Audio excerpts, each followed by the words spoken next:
end of my time, I will love you. صلى عليك الرحمن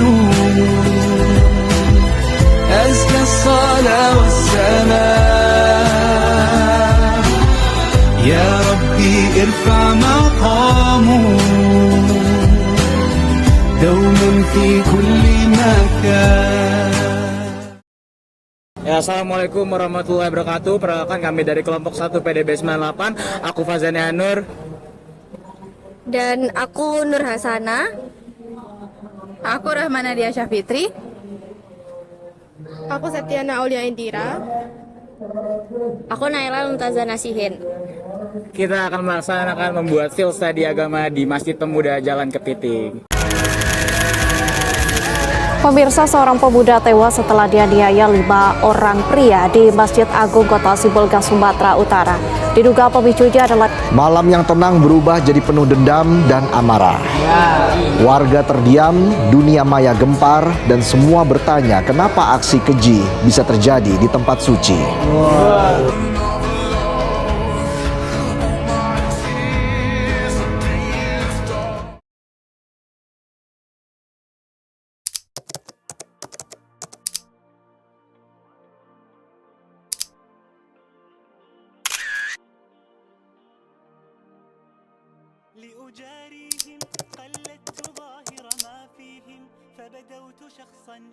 Kalau ini program ya, sini program. Iya, program. Di sini kalau saat program, setiap program di sini itu goalsnya itu mengajak masyarakat atau para jemaah untuk sujud. Dalam artian apa? Untuk sholat lagi, taat lagi kepada Allah. Bentuknya makan gratis, ada bentuknya juga rumah daftar gratis, ada ambulan gratis, mobil siaga, berbagi sayur gratis, memunahkan adik-adik yatim. Jadi walaupun bentuknya berbeda semua, bentuknya nggak sama nih, programnya pun aspek-aspeknya berbeda. Satu kesehatan, satu untuk sosial, satu untuk banyak macam-macam. Nah, tapi goalsnya itu sama-sama untuk mengajak kepada kebaikan. Contoh, makan gratis ini nggak hanya sekedar berbagi, di sini ada nilainya. Contohnya seperti apa? Ketika yang didahulukan antrian kita dahulukan yang sholat dulu. Tujuannya apa? Untuk mengajak nih mereka nih udah datang ke masjid. Nah, kalau pengen dapat kloter antrian pertama bisa sholat dulu yang muslim. Soalnya dulu sebelum awal-awal kita buka warung makan gratis gitu nih, ini yang sholat tuh cuman imam sama tim paling cuma 1-2 gitu nih. Yang di luar banyak nih rame, cuman nggak ada yang sholat. Kenapa? Karena mereka belum kenal masjid.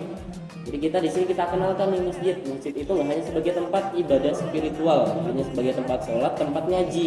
Tapi di sini banyak nih kebaikan-kebaikannya. Ada nginep gratis, toilet dibuka 24 jam, sabun, sampo, pasta gigi ada semua. Nginep gratis di sini. Nginep gratis 3 hari. Ini ada peraturannya juga, tata tertibnya. Sampai 3 hari nanti ada dikasih apa? Bantal, dikasih ada matras juga untuk istirahat gitu nih. Tempat penyimpanan barang ada juga. Jadi insya Allah di sini keamanannya juga dijaga. Nah, nilai-nilai dijaga itu. Jadi,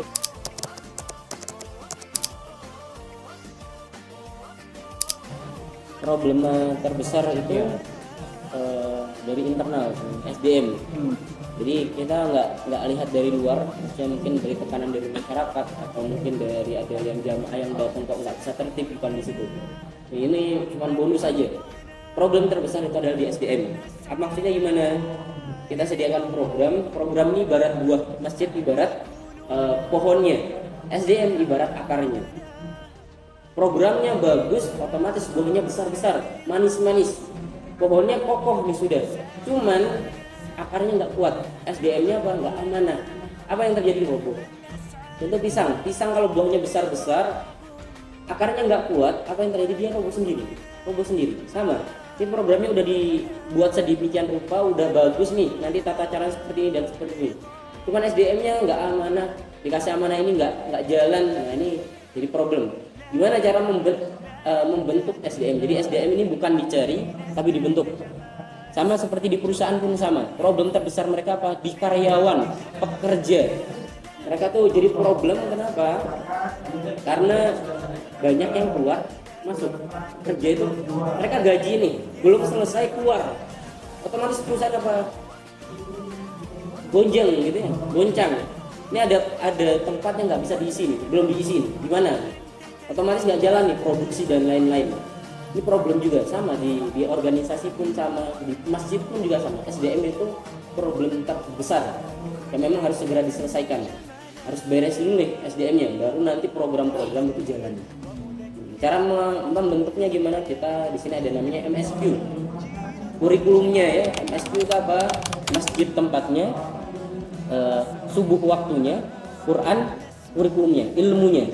Masjid tempatnya, Subuh waktunya, Quran ilmunya. Quran ilmunya.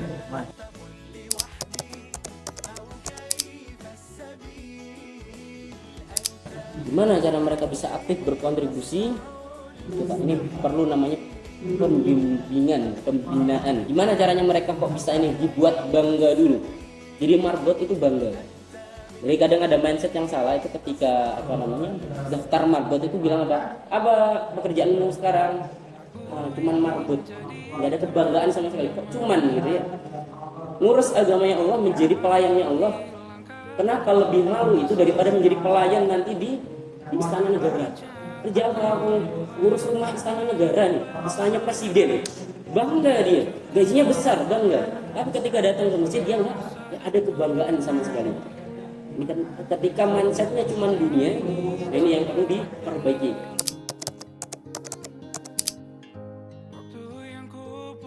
Harapannya apa?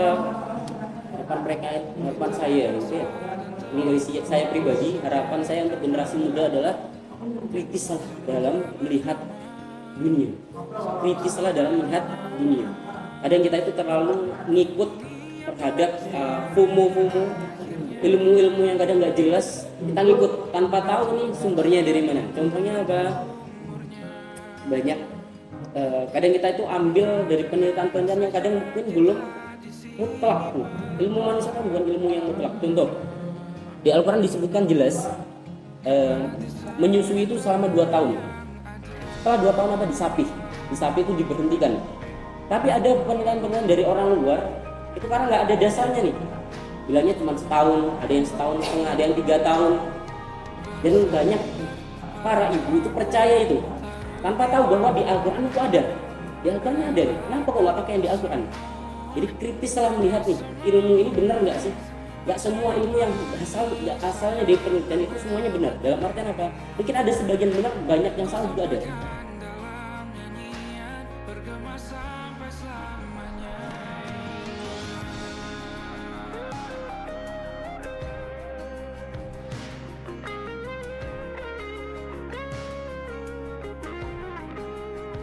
Masjid Pemuda adalah bukti nyata bahwa rumah Allah tetap menjadi tempat yang paling aman bagi siapa saja. Bukan hanya yang lelah, tapi siapapun yang mencari tenang dan arah.